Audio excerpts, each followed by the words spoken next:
ആരും സഹായം ഇല്ലാതെ പാരിൽ പാരനിരാശയിൽ നേരം കൈത്താങ്ങലേക്കുവാൻ കണ്ണുനീർ തുടപ്പാൻ കർത്താവേ നീയല്ലാതാരുമില്ല.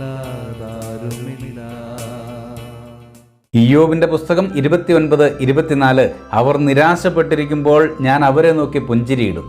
തിരുവെഴുത്തിലെ ശ്രേഷ്ഠ വ്യക്തിത്വങ്ങളിലൊന്നായ ഇയ്യോബിന്റെ സ്വഭാവത്തിലെ ഒരു സവിശേഷത ഇവിടെയുണ്ട്.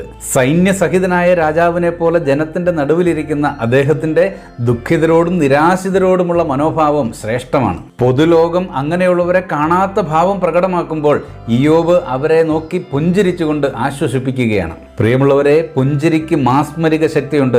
കടുത്ത മുഖഭാവവുമായി നിൽക്കുന്നവരോട് ഇടപെടാൻ മറ്റുള്ളവർ മടിക്കുമ്പോൾ ഹൃദ്യമായി പുഞ്ചിരിക്കുന്നവരുടെ സുഹൃദ് വലയം വലുതായി വരും. നിരാശിതരുടെ ഹൃദയങ്ങൾക്ക്, ദുഃഖിത മാനസങ്ങൾക്ക് ഒരു കുളിർത്തന്നലായി മാറട്ടെ നമ്മുടെ പുഞ്ചിരികൾ. പ്രാർത്ഥിക്കാം.